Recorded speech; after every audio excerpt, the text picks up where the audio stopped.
Bước vào thế giới rượu, đó là mảnh đất trù phú với nhiều cá tính, câu chuyện và hương vị khác nhau. Tuy nhiên, một vấn đề mà người mới hay gặp phải đó chính là khi ra quán pub, mở menu ra lại không biết gọi rượu gì.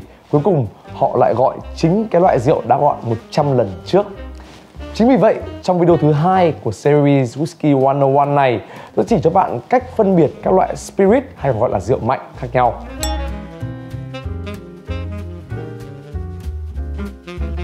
Ở Việt Nam chúng ta gọi chung chúng là rượu, tuy nhiên tôi nghĩ rằng bạn cần phải phân biệt khái niệm một số loại như sau. Spirit hay là liquor thì đều là rượu mạnh và được làm từ lúa mạch hoặc là hoa quả đã lên men và được chưng cất. Wine là rượu vang thì cũng là rượu, tuy nhiên được làm từ nho và lên men cách tự nhiên và có nồng độ cồn thấp hơn nhiều, khoảng tầm dưới 20 độ. Ở trên thế giới hiện nay có rất nhiều loại spirit, loại rượu mạnh, tuy nhiên tôi muốn đề cập tới 6 loại phổ biến trong video ngày hôm nay. Đó chính là whisky, gin, brandy, rum, tequila và vodka. Chắc chắn rồi, loại rượu đầu tiên mà tôi muốn nói tới các bạn đó chính là whisky. Và đó cũng chính là lý do mà đã đưa tôi đến với các bạn. Tôi đã làm rất nhiều video về kiến thức về whisky, vậy nên tôi không muốn lặp lại và dài dòng nữa. Và tôi sẽ để những cái video đó ở dưới phần mô tả để bạn có thể tìm hiểu rõ hơn. Ở video tất tần tật về dòng chảy của lịch sử whisky, các bạn đã biết về sự khác nhau giữa Irish whisky, và Scotch và Bourbon và Rye. Vậy nên ngày hôm nay tôi muốn phân biệt whisky dựa trên cái phương pháp để làm ra chúng. Thì thường có 4 loại pháp chính sau đây. Thứ nhất là single malt whisky, tức là whisky mạch nha đơn, là loại được làm từ lúa mạch 100% và đến từ một nhà chưng cất duy nhất.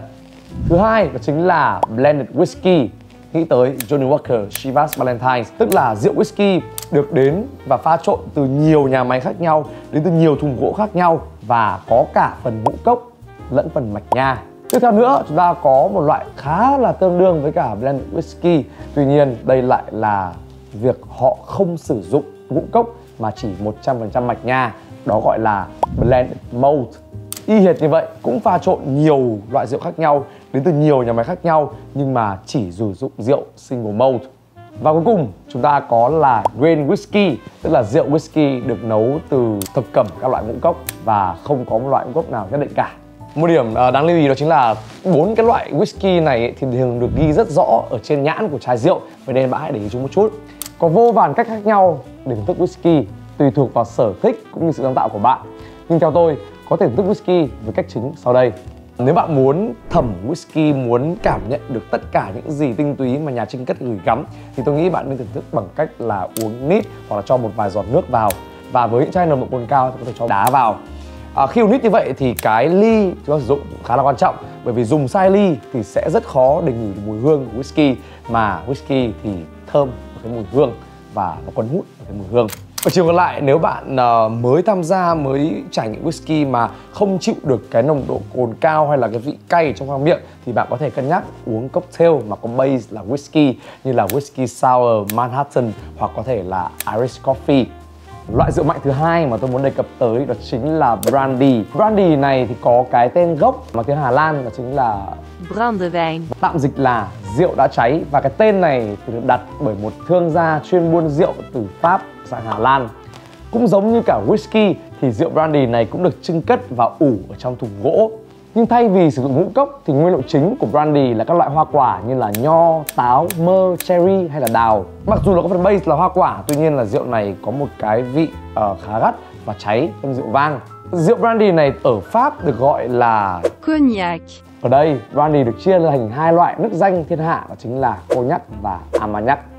Nếu các bạn thích thì tôi sẽ làm riêng một video phân tích về brandy, cognac, armagnac. Rượu brandy này thì được sử dụng sau bữa ăn như một cách để giữ ấm cơ thể, giúp cho tiêu hóa hoạt động tốt hơn bằng một ly brandy sniffer. Các loại cocktail phổ biến của rượu brandy chúng ta có thể kể tới đó chính là Metropolitan, Syrah hay là brandy Alexander. Ở vị trí thứ ba chúng ta có gin. Gin được chưng cất từ các loại ngũ cốc như là lúa mì, khoai tây, và đặc biệt là một cái điểm khác biệt của gin các loại rượu khác đó chính là quả đỗ tùng. Phải có quả đỗ tùng trong nguyên liệu thì mới được gọi là gin. Ngoài ra thì các nhà chưng cất khác có thể cho các nguyên liệu khác để tạo ra hương vị đặc trưng của họ. Rượu gin này thì có một màu trắng, không một thùng gỗ. Gin khi được đóng chai phải nồng độ cồn tối thiểu là 37,5 độ. Thật ra cái câu chuyện mà gin nổi tiếng tại Anh Quốc và có nhiều hãng gin ngon đến từ Anh Quốc. Nó đến từ câu chuyện ngày xưa khi mà có cuộc chiến giữa Hà Lan và thực dân Tây Ban Nha. Cái loại rượu này đã được tạo ra để giúp cho binh lính cảm thấy bình tĩnh hơn khi chiến đấu. Sau khi chiến tranh kết thúc thì các binh lính của Anh Quốc đã đi về và đã học theo được cái công thức nấu rượu gin và mang về Anh Quốc.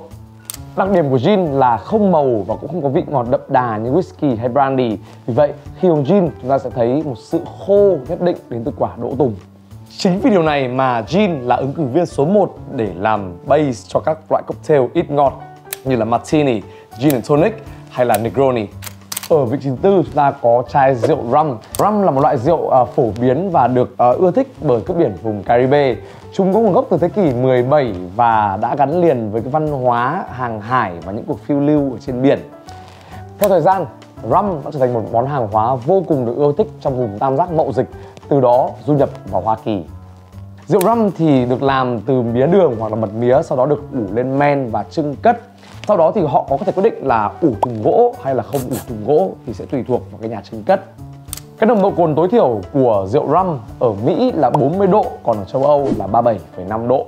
Chính bởi vì được làm từ mía vậy nên là rượu rum có một cái vị ngọt và rất là dễ uống. Và trong đó chúng ta có 4 loại rum phổ biến. Light rum, rum trắng. Loại này thì có nồng độ cồn thấp, không ủ hoặc ủ trong thời gian ngắn và ít ngọt. Gold rum hay là gọi rum vàng. Loại này thì có màu vàng nhạt, được ủ trong thùng gỗ sồi trắng hơn 1 năm và đem lại hương vị đậm hơn light rum một chút. Dark rum hay gọi rum đen. Loại này có màu đậm nhờ thêm caramel, được ủ ít nhất 3 năm nên nó vừa hơi ngọt, vừa thơm mùi hương gỗ trộn với mùi caramel, đường mật và thảo mộc. Ngoài ra còn các loại rum khác như là flavor rum, nhiều hoa quả hơn, hay là gọi spice rum, thêm hương liệu và gia vị, hay là overproof rum, thêm nồng độ cồn đôi khi có thể lên tới 80% nồng độ cồn. Rum khá đa dạng nên có thể uống nguyên chất với đá hoặc các loại cocktail khác nhau.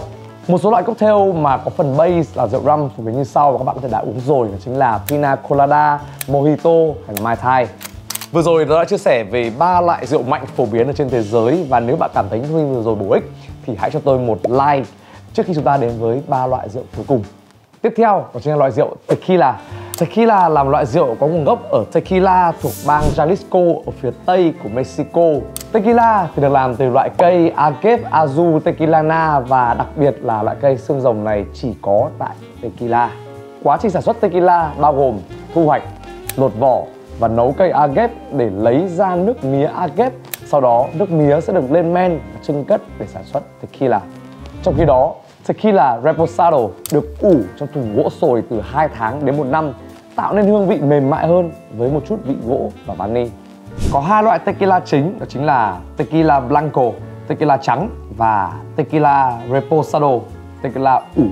Tequila Blanco là tequila được chưng cất một lần và không trải qua quá trình ủ, mang đến hương vị ngọt, tươi mát và trái cây. Trong khi đó, Tequila Reposado được ủ trong thùng gỗ sồi từ 2 tháng đến 1 năm, tạo nên hương vị mềm mại hơn với một chút gỗ và vani.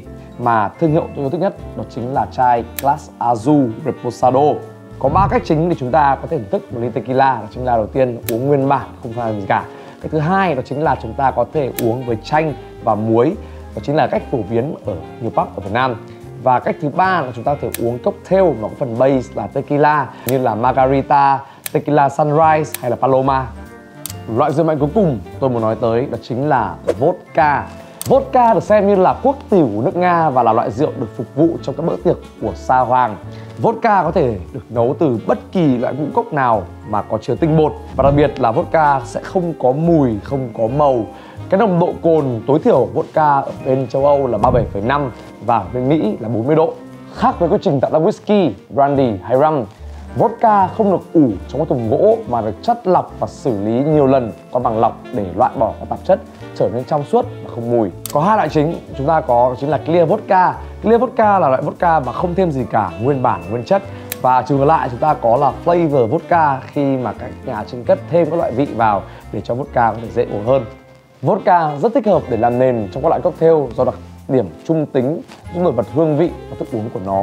Ở Việt Nam, vodka nổi tiếng nhất qua các thương hiệu như là Smirnoff, Absolut hay là vodka cá sấu. Thông thường vodka sẽ dao động từ 40 đến 50 độ.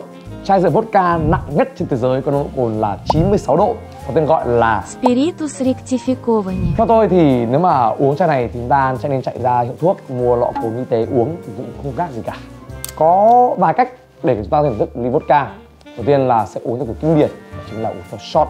Tiếp theo chúng ta có thể uống nhẹ nhàng hơn, uống pha với cả cocktail phần base là vodka như là vodka martini hay là Bloody Mary.